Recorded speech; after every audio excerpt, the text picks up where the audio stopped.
"You don't belong here, sweetheart. Economy is back there." That's what Preston Hayes, a man worth millions, told the quiet girl in the hoodie as she tried to board first class. He mocked her clothes, humiliated her in front of the entire gate, and even tried to have her arrested for stealing a ticket. He thought he was the most powerful person on that plane. He was wrong. He didn't know that the girl he was bullying wasn't just a passenger. She was the daughter of the woman who owned the entire airline.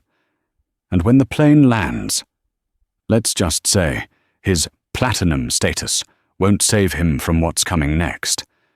This is the story of how arrogance met its match at 30,000 feet. The air inside the Olympian Lounge at JFK Airport was conditioned to a crisp 68 degrees, smelling faintly of white tea and expensive leather. It was a sanctuary for the elite, a place where silence was a currency and exclusivity was the law. Maya Sterling sat in a deep, wing-back chair in the far corner, her back to the panoramic windows overlooking the tarmac. At 19, Maya didn't look like the typical clientele of the Olympian Lounge. She wore an oversized, vintage grey hoodie from a university in intense need of a wash, faded black leggings, and scuffed sneakers. Her hair was pulled back in a messy bun, and large noise-cancelling headphones rested around her neck. To the untrained eye, she looked like a college student who had gotten lost on her way to the food court. But the untrained eye misses details. It misses the fact that the messy bun was held in place by a simple clip made of solid platinum. It misses that the scuffed sneakers were a limited edition collaboration worth more than a mid-sized sedan. And it certainly misses the surname printed on her boarding pass tucked inside her passport, Sterling. As in Victoria Sterling. As in the CEO and founder of Regal Airways, the very airline hosting this lounge. Maya was trying to study. Her iPad was open to a lecture on microeconomics, her stylus tapping a silent rhythm against the screen. She kept her head down, enjoying the anonymity. Being the daughter of the aviation industry's Iron Lady came with a spotlight she usually tried to avoid. Today, she was just flying home to London for her mother's 50th birthday surprise. "I don't care what the SEC filing says. Dump the stock!" The voice boomed across the quiet lounge, shattering the peace like a dropped glass. Maya winced and looked up. 3 tables away, a man was pacing. He was in his mid-40s, wearing a bespoke navy suit that fit him a little too tightly across the shoulders, likely to emphasize his gym routine. He had the kind of haircut that cost $300 to look like he hadn't just gotten a haircut. This was Preston Hayes, senior partner at Vantage Capital, platinum elite flyer, and currently the loudest object in the room. "No, I want them crushed, Jerry. Crushed. If they don't sign by noon, we pull the funding. Scorched earth." Preston stopped pacing and snapped his fingers at a passing server without making eye contact. He pointed at his empty Scotch glass, then pointed at the table, all while continuing to scream into his phone. Maya sighed and tried to refocus on her economics notes. And Jerry? Preston turned, his eyes scanning the room, looking for an audience for his power play. His gaze landed on Maya. He paused. The look on his face shifted from aggression to sneering confusion. He lowered the phone slightly. "Hold on. I'm looking at something." He hung up the phone and walked over to the buffet, which was situated near Maya's corner. He grabbed a pair of silver tongs, loaded a plate with smoked salmon, and then, instead of returning to his seat, he took a step toward Maya. "Housekeeping is usually done by the night shift," Preston said, his voice dripping with a casual, conversational cruelty. Maya didn't react immediately. She assumed he was talking to someone on his Bluetooth earpiece. She tapped her screen, highlighting a paragraph about supply and demand. "Hey!" Preston barked, louder this time. "Headphones. I'm talking to you." Maya slowly looked up, sliding her headphones off her ears. Her expression was calm, her dark eyes assessing him with a maturity that belied her age. "Excuse me," I said. Preston smirked, gesturing to her hoodie. "Staff break room is in the terminal basement. This area is for guests. Who let you in here? Or did you just slip in when the front desk wasn't looking to grab some free snacks?" Maya blinked. It wasn't the first time she'd been profiled, but usually people were more subtle about it. "I'm a passenger, sir. Just like you." Preston let out a short, barking laugh. He looked around the lounge, soliciting agreement from the other travelers, but most were studiously looking at their laptops, uncomfortable with the confrontation. "A passenger," Preston repeated, mocking her tone. "Right. Look, kid, this is the Olympian Lounge. You need a first-class international ticket or a global key card to get past those doors, a ticket that costs more than your parents likely make in a year." He took a bite of his salmon, chewing with his mouth slightly open. "So, why don't you pack up your little homework and go find a seat at the gate? You're ruining the aesthetic." Maya felt a heat rise in her chest, the sterling temper that her mother was famous for. But she pushed it down. Her mother had always taught her, never wrestle with a pig. You both get dirty, and the pig likes it. "I have a ticket," Maya said softly, "and I'd appreciate it if you left me alone." "Let me see it," Preston demanded, holding out a hand. "Show me the ticket. I don't have to show you anything." "That's what I thought." Preston leaned in closer, invading her personal space. "I spend $500,000 a year with this airline. I own stock in the holding company. I don't pay those premiums to sit next to street riffraff. I'm going to call the concierge, and you're going to be escorted out." He turned on his heel, marching toward the front desk with the self-righteous stride of a man who has never been told no in his life. Maya watched him go. She picked up her phone and opened a text thread. The contact name was Mom, CEO, she typed, running into a fan in the lounge. "Mr. Preston Hayes, seat 1A. He seems delightful." She deleted the text before sending it. No, she wouldn't bother her mother yet. Victoria was already stressed about the quarterly earnings report. Maya could handle a bully. She put her headphones back on, drowning out the world. But the knot in her stomach tightened. The walk to Gate B18 was a gauntlet of noise, but the silence inside Maya's head was deafening. She knew Preston was somewhere behind her. She had seen him arguing with the lounge concierge, pointing furiously in her direction. The concierge, a woman named Nancy who had known Maya since she was 6 years old, had simply smiled professionally at Preston and told him that all guests have been verified. That clearly hadn't satisfied him.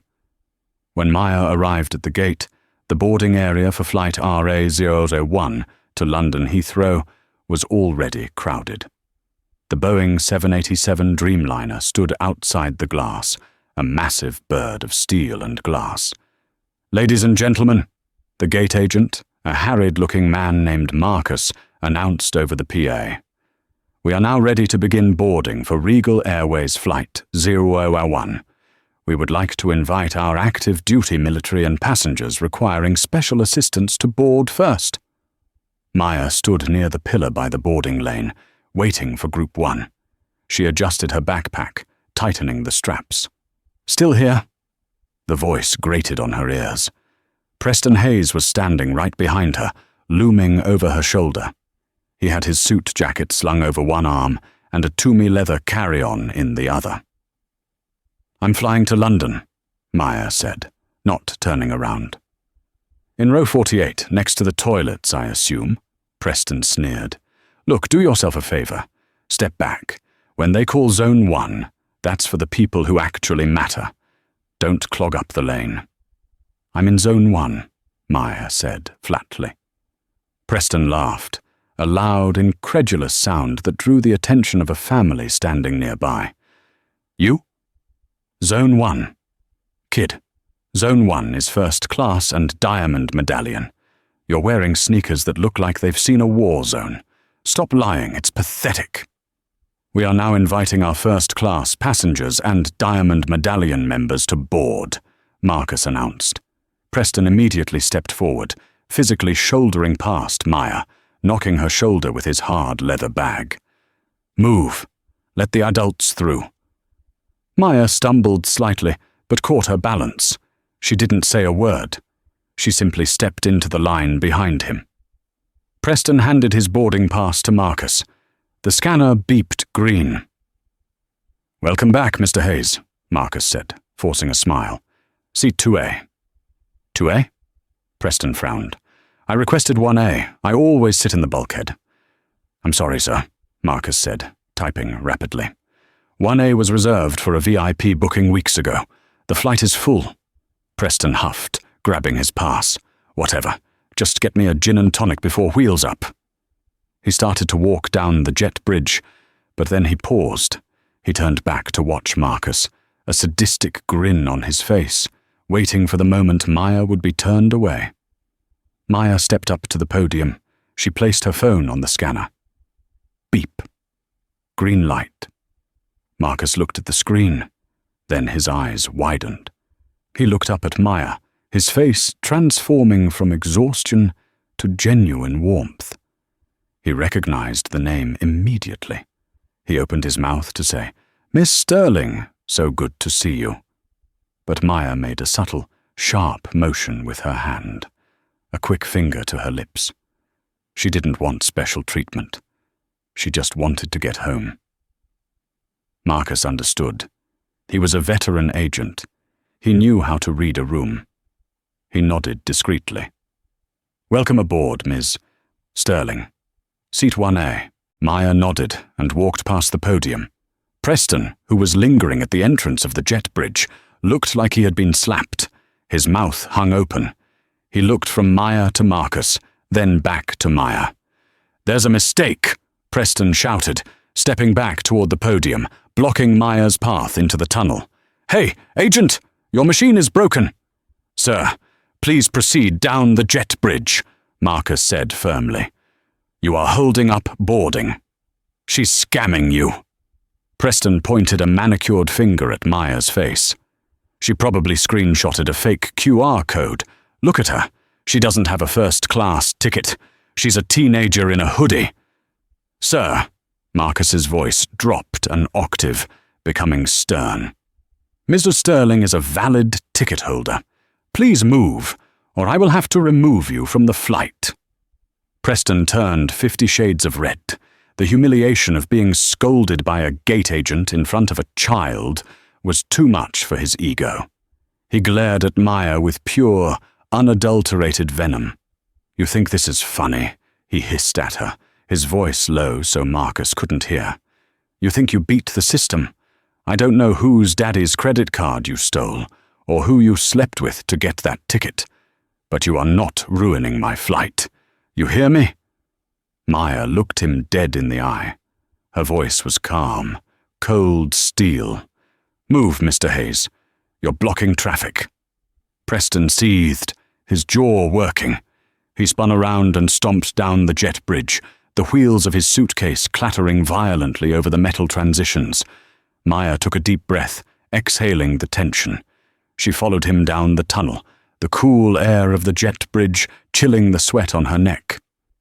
She knew, with a sinking feeling, that this wasn't over. Preston Hayes wasn't the type of man to let things go. He was the type of man who needed to win, even if it meant destroying everyone around him.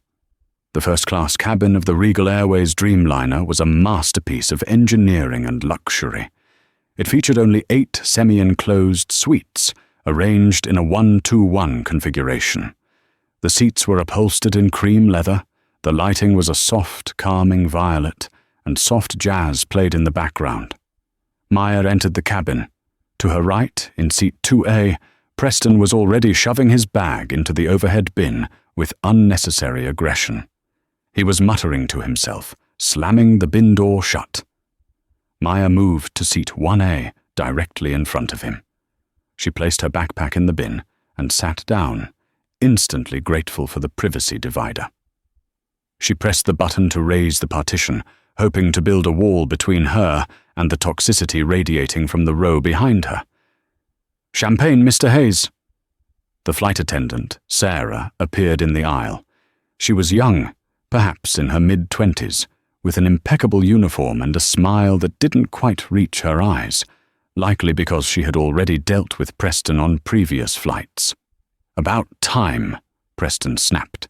"And make it the Krug, not that sparkling wine swill you try to pass off on the domestic routes." "Of course, sir." Sarah poured the glass with a steady hand, though Maya could see a slight tremor in her wrist. Sarah then turned to Maya's suite. Her demeanor softened instantly. "Good evening, Miss Sterling. Welcome aboard. Can I get you a pre-departure beverage? Perhaps some sparkling cider or orange juice?" Sarah knew the protocol. The passenger manifest listed Maya as a VIP, code CEO FAM. Sarah had been briefed during the crew meeting. "The owner's daughter is in 1A. Treat her well, but keep it low profile." "Just water, please, Sarah." "Thank you." Maya smiled genuinely. "Excuse me." Preston's voice cut through the partition. "Excuse me, stewardess." Sarah closed her eyes for a brief second, inhaling patience, before turning back to 2A. "Yes, Mr. Hayes. Is something wrong with the champagne?" "The champagne is fine. The view is the problem." Preston gestured toward the back of Maya's head, visible just above the seat line. "Why is there a child in 1A? I specifically asked for that seat. I do business on these flights. I need quiet. I don't need to listen to some brat playing video games or snapping gum for 7 hours." "Ms. Sterling is a valued guest, just like you, sir," Sarah said diplomatically, "and she is quite quiet." "Valued guest?" Preston scoffed loudly enough for the entire cabin to hear. Across the aisle, an older gentleman in 1F, Mr. Arthur Pellington, a retired judge, lowered his newspaper and peered over his spectacles, frowning at Preston. "She's obviously an employee non-rev," Preston stated loudly, convinced of his own deduction. "That's it, isn't it? She's some pilot's kid flying on a buddy pass. Listen to me. I paid $12,000 for this pod. She paid $0. If she makes a single sound, one sound, I want her moved to coach. Put her in the jump seat for all I care." Maya felt her hands curling into fists in her lap. The accusation stung, not because it was true, but because of the entitlement behind it. He viewed her existence in his space as an insult. She reached for her phone. She didn't want to do this. She wanted to succeed on her own merits, to travel without playing the Sterling card. But this man was relentless. She opened the text thread with her mother again. "Mom, are you still at the London HQ?" A reply came 3 bubbles later. "Yes, sweetie. Waiting for you to land. We have the gala dinner tomorrow. Everything okay?" Maya hesitated. "Everything is fine. Just eager to see you." She put the phone away. She wouldn't ruin the surprise. She would endure 7 hours of Preston Hayes. She put her noise-cancelling headphones back on and selected a playlist of heavy rain sounds, maximum volume. But peace was not on the manifest for tonight. 10 minutes later, boarding was complete. The captain's voice came over the intercom, smooth and authoritative. "Flight attendants, prepare for cross-check and departure." As the plane pushed back from the gate, Maya reclined her seat slightly, closing her eyes. Whack! A sharp kick hit the back of her seat. Maya jolted forward. She assumed it was an accident. The seats were spacious, but maybe Preston was stretching his legs. Whack! Harder this time. A deliberate, rhythmic thumping against the shell of her suite. Maya pulled her headphones off and stood up, turning around to face him over the partition. Preston was staring right at her, his legs crossed, his foot clearly extended to make contact with her seat shell. He held his champagne glass up in a mock toast. "Oh, did I wake you, Princess?" He smirked. "My legs are cramped, not enough room. Maybe if the person in front of me wasn't reclining all the way back into my lap, I'd be more comfortable." "We haven't even taken off yet," Maya said, her voice trembling slightly with suppressed rage. "My seat is barely reclined." "It's in my space," Preston lied smoothly. "Move it up, upright, locked position, now." "Sir," Sarah, the flight attendant, appeared instantly. She had been watching from the galley. "Mr. Hayes, please stop kicking the seat in front of you. Ms. Sterling's seat is in a lawful position for taxiing." "She's invading my personal space," Preston roared, slamming his glass down on the tray table so hard the stem snapped, sending champagne splashing onto his own expensive trousers. The cabin went silent. The smell of alcohol filled the air. Preston looked at the wet stain on his pants, his face turning a deep, violent purple. He looked up at Maya, then at Sarah. Logic had left the building. He needed a scapegoat. "Look what you made me do," he screamed at Maya. "You little brat! You jostled the seat! You did this on purpose!" "I didn't touch anything," Maya protested, stepping back. "That's assault!" Preston unbuckled his seatbelt and stood up, towering over the divider. "She assaulted me. I want the police. Turn this plane around. I want this thug off this flight right now." Sarah stepped between them, her hands raised. "Sir, sit down. The aircraft is moving." "I am Preston Hayes. I am a platinum flyer. You will listen to me." He pointed a shaking finger at Maya. "You're done. You're finished. I'm going to make sure you never fly on this airline again. I'll have your ticket revoked. I'll sue your parents for every dime they have. Do you know who I am?" Maya looked up at him. The fear evaporated. A strange calm settled over her. She looked at the man who was currently melting down over spilled champagne, threatening to destroy her life. "Yes, Mr. Hayes," Maya said, her voice cutting through his shouting. "I know exactly who you are, but the real question is, do you have any idea who I am?" Preston blinked, caught off guard by her tone. "You? You're nobody." Maya sat back down, buckled her belt, and stared straight ahead. "We'll see." The remainder of the 7-hour flight to London was a masterclass in psychological warfare. While most passengers in first class dimmed their windows and reclined their beds for sleep, Preston Hayes remained awake, fueled by rage and the steady stream of scotch he had bullied Sarah into serving him. He didn't scream anymore. The captain had issued a final warning over the intercom after the initial outburst, but his behavior shifted to something more insidious. He became a lobbyist of hate. Every time Sarah passed, Preston would whisper loud enough for Maya to hear. "Make sure you document the stain on these trousers. Italian silk. That's a $2,000 bill coming her way. And check her ID again. I bet it's fake." Maya sat in seat 1A, her noise-cancelling headphones on, but no music playing. She was listening. Every threat, every slur, every fabricated accusation was being recorded on her phone, which she had propped up against the window shade, the camera lens discreetly pointed through the gap in the partition. Around hour 4, Preston decided to escalate.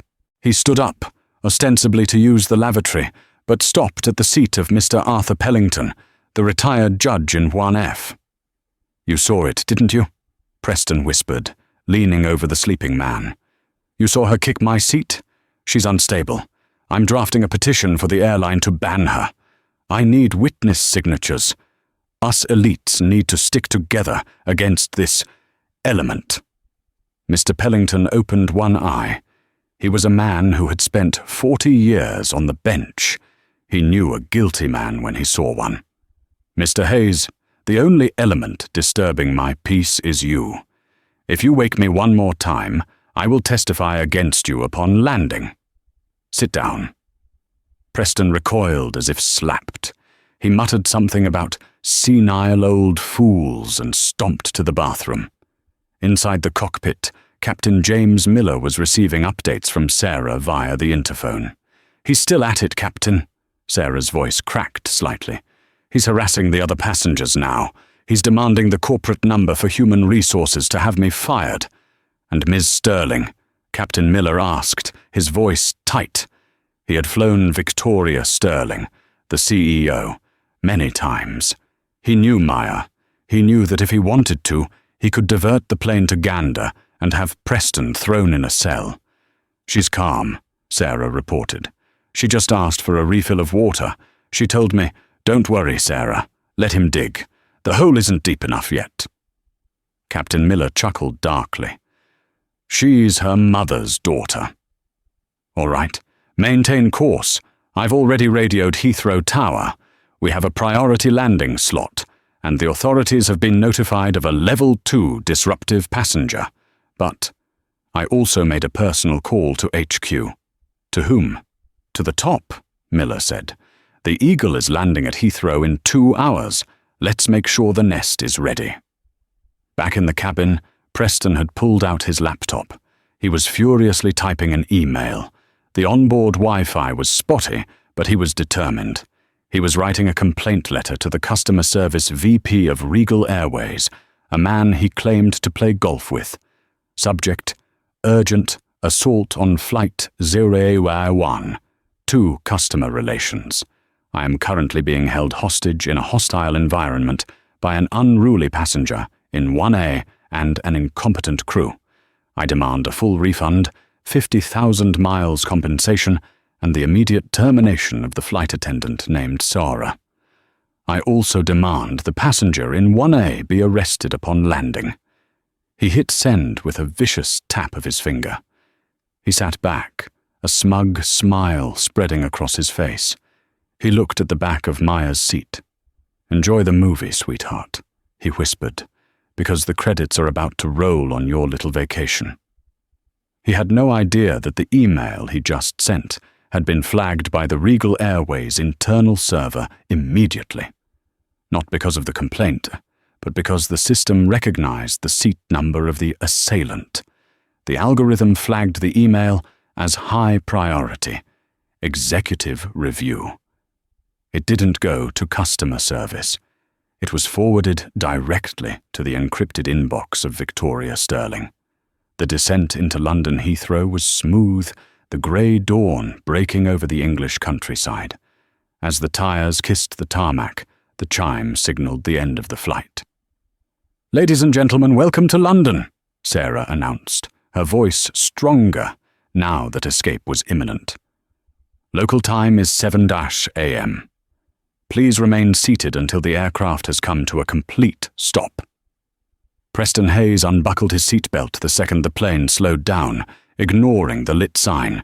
He stood up, grabbing his jacket. He looked down at Maya, who was calmly packing her iPad. "Get ready," Preston sneered. "I see flashing lights out there. They're coming for you." He was right. Through the window, 3 police cruisers were parked near the jet bridge. A black Range Rover with tinted windows was parked alongside them, flanked by 2 ominous-looking security guards in black suits. "Looks like they sent the heavy squad," Preston laughed, adjusting his tie. "Good. Maybe you're a fugitive. That would explain the hoodie." The plane docked. The seatbelt sign turned off. Usually the first-class passengers would stream out, but today the door remained closed. Captain Miller's voice came over the PA. "Ladies and gentlemen, please remain seated. We have police authorities boarding the aircraft to deal with a security incident." Preston beamed. He looked around at the other passengers. Finally, justice. The cabin door opened. 2 officers from the London Metropolitan Police stepped aboard, their high-visibility jackets stark against the calm cabin lighting. Behind them walked a woman. She was tall, wearing a sharp, white-tailored pantsuit that cost more than the entire first-class cabin combined. Her silver blonde hair was cut in a precise bob, and her eyes were hidden behind dark sunglasses, even though it was overcast. She walked with a stride that commanded absolute silence. It was Victoria Sterling, the Iron Lady of Aviation. Preston's eyes widened. He assumed she was a high-ranking airport official, or perhaps a diplomat. He stepped into the aisle, blocking her path. "Officer! Madam!" Preston waved his hand. "Over here. I am the complainant. Preston Hayes. I'm the one who called this in. The girl in 1A." He pointed an accusing finger at Maya. "She assaulted me. She's been threatening me the whole flight. I want her arrested immediately." Victoria Sterling stopped. She slowly removed her sunglasses, revealing eyes that were the exact same shade of dark, intelligent brown as Maya's. She looked Preston up and down, her expression one of mild distaste, as if she had stepped in something unpleasant. She didn't say a word to him. She simply sidestepped him, brushing past his expensive suit as if he were a piece of furniture. She walked straight to seat 1A. Maya stood up. She looked tired, but she smiled. "Hi, Mom." The silence in the cabin was absolute. It was a vacuum of sound. Preston froze. His arm, still pointing at Maya, began to tremble. The blood drained from his face so fast he looked like a wax figure. "Mom?" Victoria smiled, a rare, warm expression reserved only for her daughter. She pulled Maya into a hug. "Happy birthday, darling. I'm sorry the flight was eventful." "It was okay," Maya said, pulling back. "I got some studying done, until the turbulence hit." She glanced at Preston. Victoria turned. The warmth vanished instantly. The Iron Lady was back. She turned to face Preston, who was now backing away, bumping into the galley wall. "Mr. Hayes, was it?" Victoria's voice was low, calm and terrifying. I, Preston stammered. "I didn't know. I mean, she didn't say. Clearly there's been a misunderstanding." "There is no misunderstanding," Victoria said, stepping closer. "I received your email, Mr. Hayes. You demanded the immediate termination of my staff and the arrest of the passenger in 1A. "I was emotional," Preston croaked, sweating profusely. "It was a long flight. The alcohol, the altitude. You bullied a 19-year-old girl for 7 hours because she was wearing a hoodie," Victoria said, her voice rising slightly, hard as diamond. "You physically kicked her seat. You verbally abused my crew. You disrupted the peace of my aircraft. And you did it all while sitting in a seat that my family built, flying on an airline that bears my name." She motioned to the police officers. "Constable?" "Yes, Ms. Sterling?" The lead officer stepped forward. "I believe Mr. Hayes here has confessed to creating a disturbance on an aircraft, which is a violation of the Air Navigation Order. My daughter has video evidence of the harassment, and I have sworn statements from the crew and Mr. Pellington in 1F. Preston's knees buckled. "Wait, you can't arrest me. I have a meeting. I'm a senior partner at Vantage Capital. I have a merger to close at noon." Victoria tilted her head. A cruel, small smile played on her lips. "Ah, yes. Vantage Capital?" she said softly. "I know them well." The cabin door of the Boeing 787 hissed open, breaking the pressurized seal with a heavy mechanical sigh. A rush of cold London air swept into the first-class cabin, mixing with the stale scent of spilled champagne and high-altitude tension. Preston Hayes stood in the aisle, adjusting his tie, his chest puffed out like a rooster about to crow. He watched the 2 Metropolitan Police officers step onto the aircraft, their high-visibility jackets jarring against the soft mood lighting of the Dreamliner. Behind them, a third figure emerged from the jet bridge shadows, a woman who moved with the kind of predatory grace that made the air in the room feel suddenly thinner. Victoria Sterling stepped into the cabin. She was a vision of corporate lethality. She wore a pristine, white-tailored pantsuit that looked as if it had been sculpted from marble. Her silver-blonde hair was cut in a sharp, severe bob, and her eyes were hidden behind oversized designer sunglasses, which she slowly removed as she surveyed the scene. Preston, assuming she was a high-ranking airport duty manager, or perhaps a diplomat sent to handle the security threat, stepped forward eagerly. He blocked her path, flashing the charming, practiced smile he used to close million-dollar deals. "Finally," Preston exhaled, pointing an accusatory finger back at seat 1A. "Officer, madam, I am Preston Hayes, senior partner at Vantage Capital. I'm the one who requested the authorities. That girl," his finger jabbed the air toward Maya, "has been a menace since New York. She assaulted me, she threatened the crew, and I suspect she's flying on a fraudulent ticket. I want her removed and charged immediately." The silence that followed was absolute. The flight attendants, Sarah and the purser, stood by the galley wall, holding their breath. Victoria Sterling didn't blink. She didn't even look at Preston. Her gaze drifted right through him, as if he were a smudge on a window pane. She sidestepped him, her shoulder brushing past his expensive suit with dismissive ease, and walked straight to the girl in the hoodie. Maya stood up slowly. She looked exhausted, her eyes red-rimmed from the stress of the 7-hour flight, but she held her head high. "Hi, Mum," Maya said, her voice cracking slightly. The two words hit the cabin like a thunderclap. Preston froze. His hand, still raised to point at Maya, began to tremble. His brain tried to process the audio input, but the gears were grinding against the rust of his own arrogance. "Mom?" Victoria's face, which had been a mask of stone, softened into a look of fierce, maternal adoration. She pulled Maya into a tight embrace, kissing her temple. "Happy birthday, darling. I am so sorry. I tried to get them to expedite the landing slot, but traffic was heavy." "It's okay," Maya whispered, pulling back. "I just want to go home." "We're going," Victoria promised. Then, the warmth evaporated from her face. The Iron Lady returned. She turned slowly on her heel to face Preston Hayes. Preston was backing away, his heels catching on the carpet runner. "Wait, I don't understand. She's..."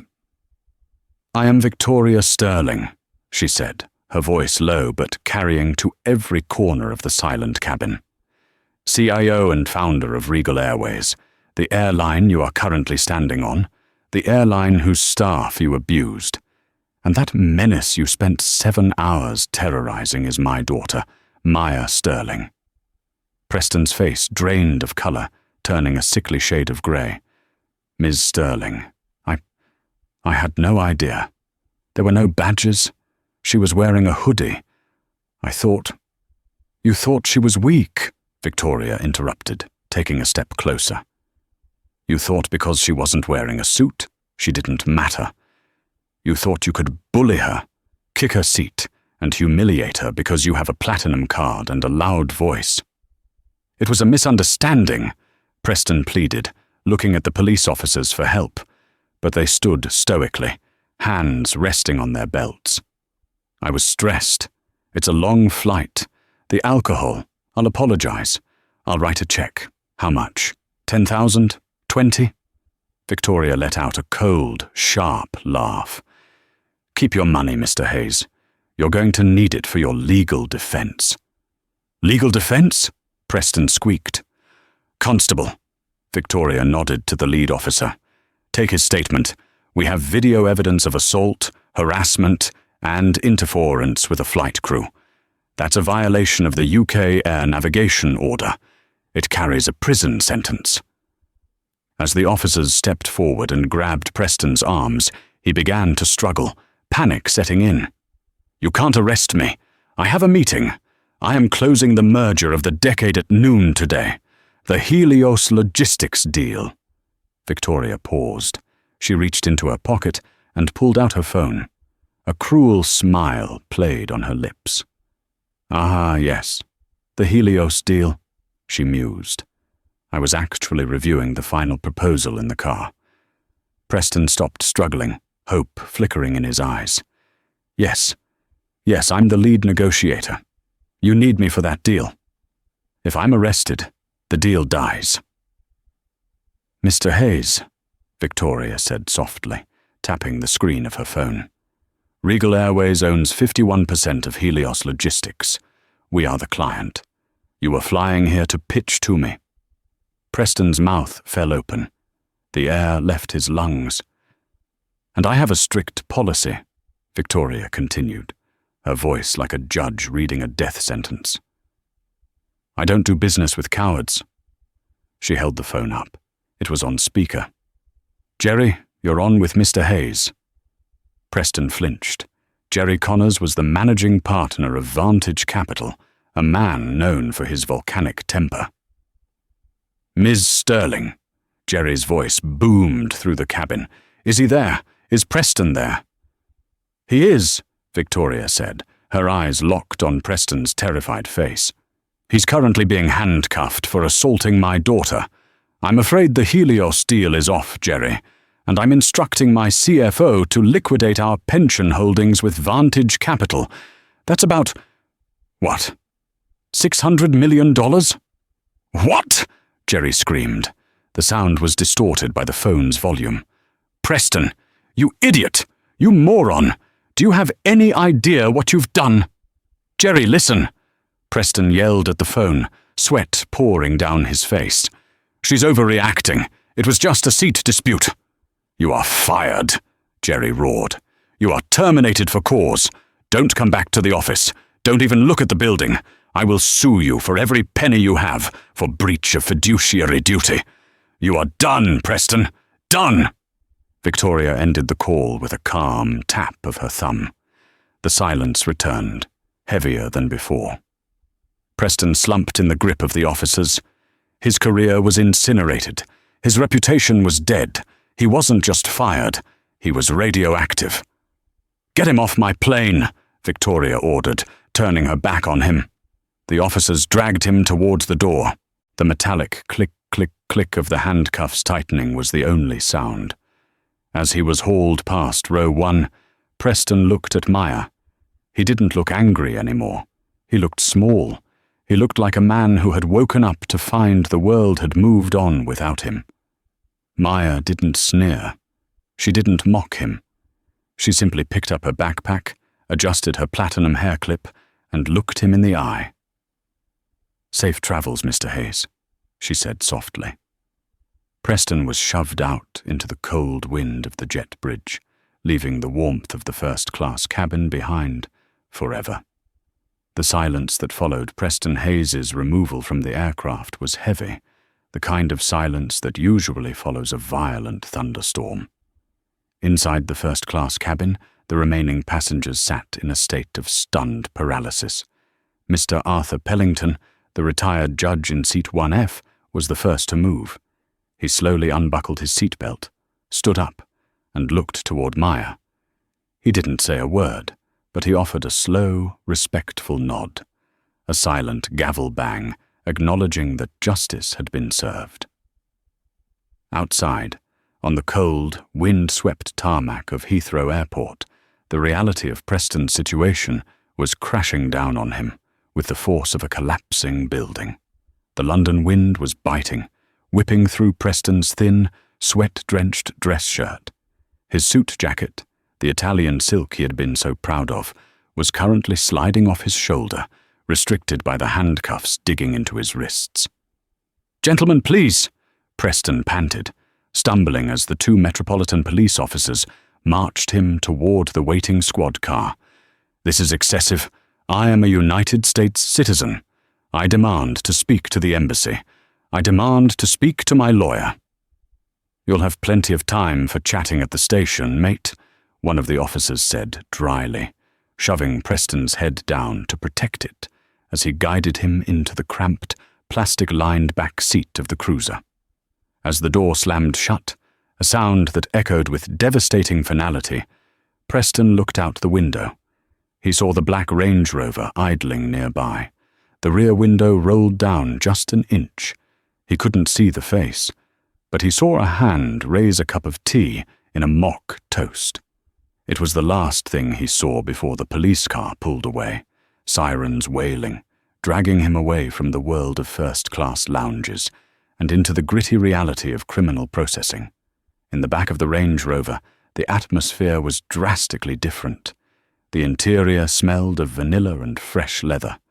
The heated seats were set to a perfect temperature, and soft classical music played from the speakers, washing away the tension of the last 7 hours.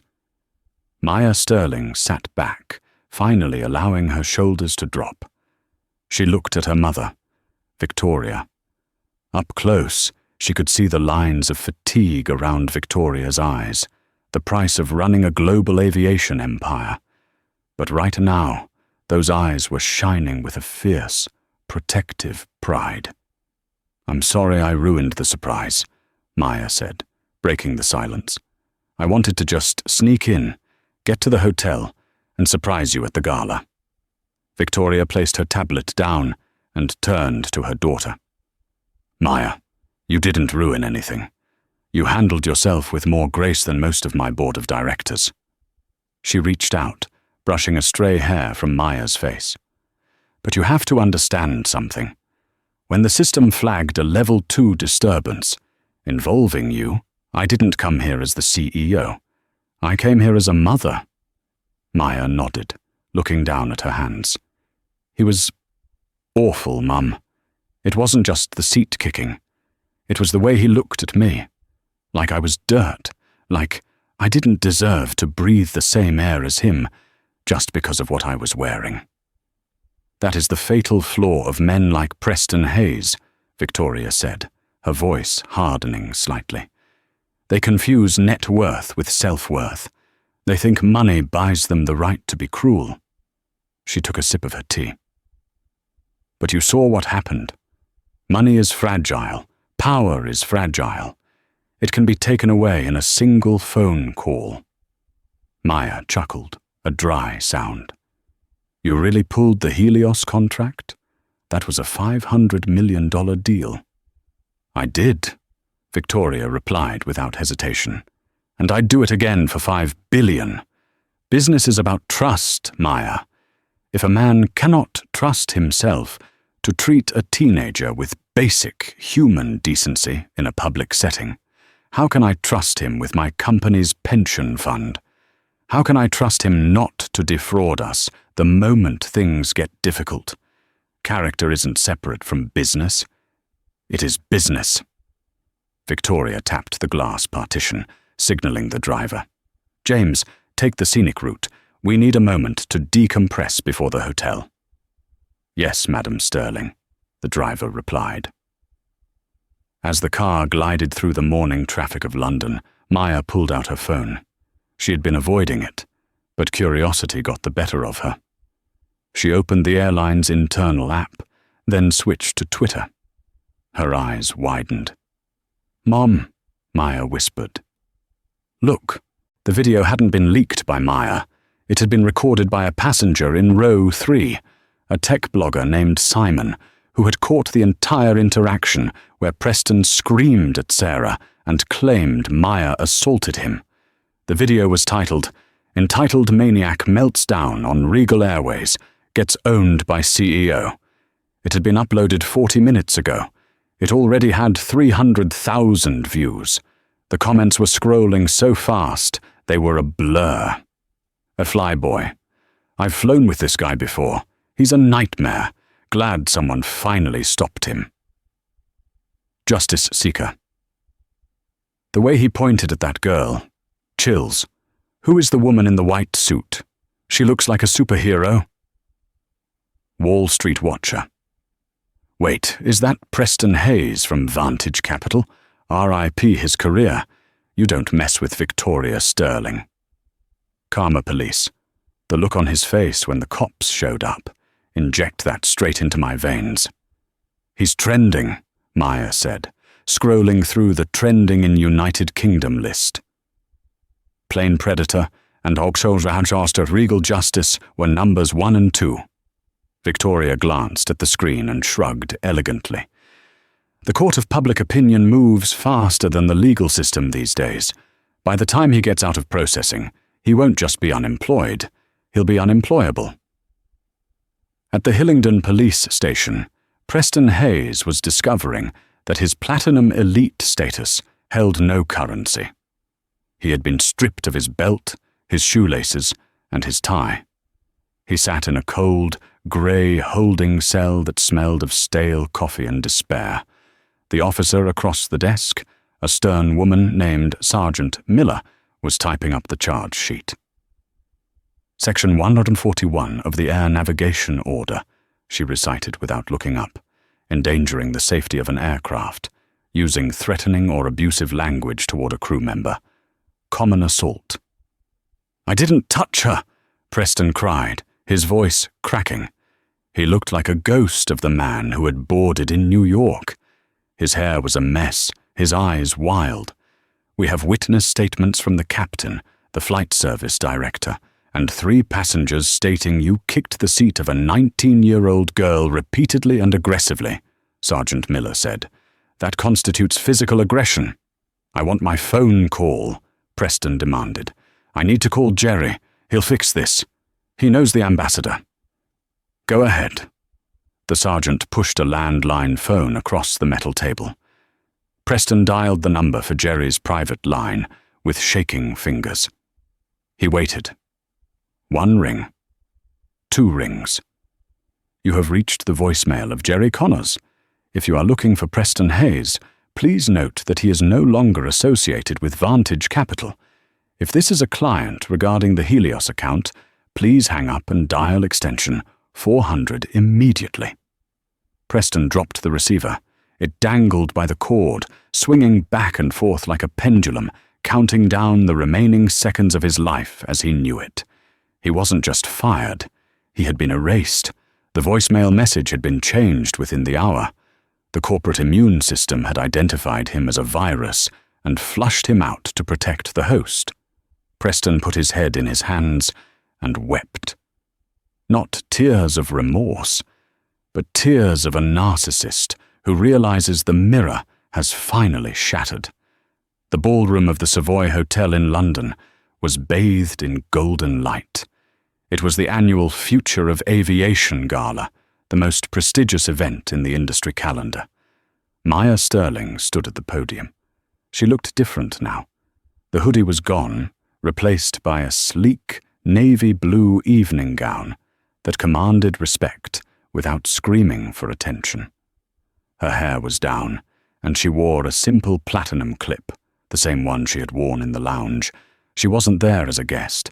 She was there as the keynote speaker.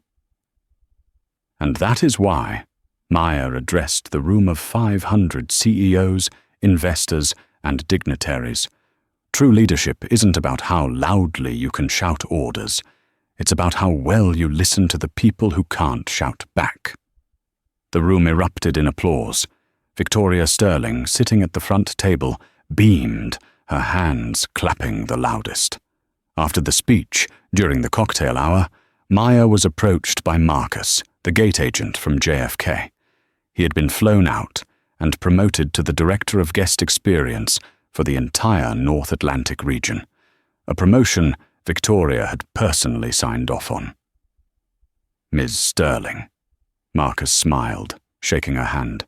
"Incredible speech." "Thank you, Marcus," Maya smiled warmly.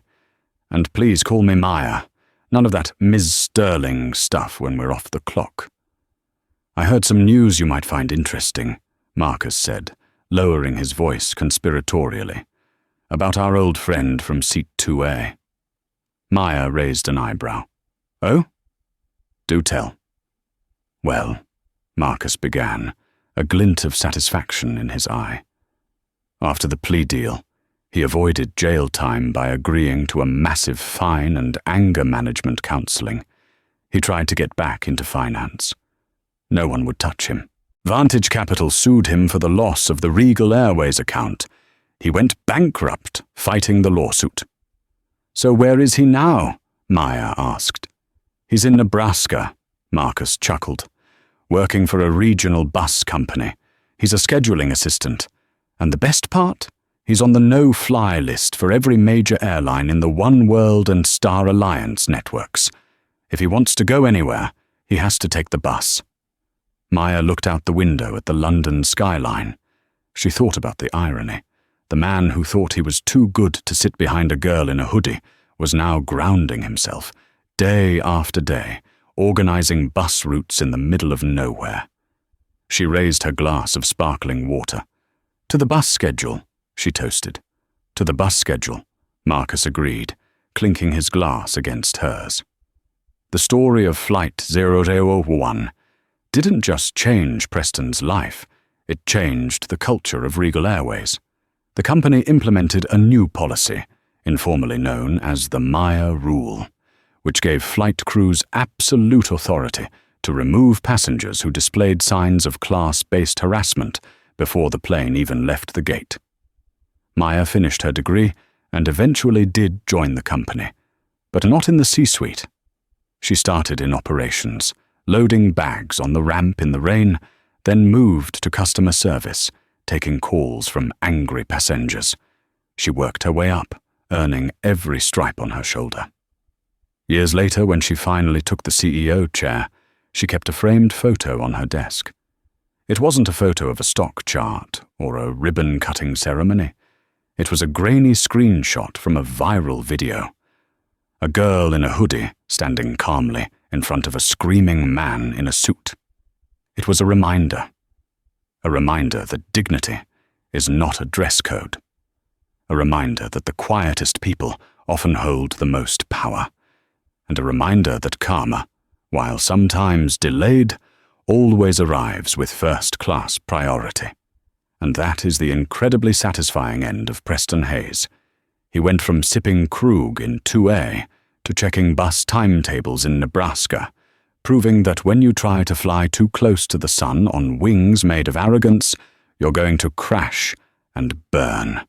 What did you think of Victoria Sterling's reaction? Would you have pulled the contract, or would you have done something even worse? Let me know in the comments below. I read every single one. If this story gave you that sweet sense of justice, please smash that like button. It really helps the algorithm share these stories with more people. Don't forget to subscribe and hit the notification bell so you never miss a new story of drama, twists, and hard karma. Thanks for watching, and remember, be kind to the person in the hoodie. They might just own the plane.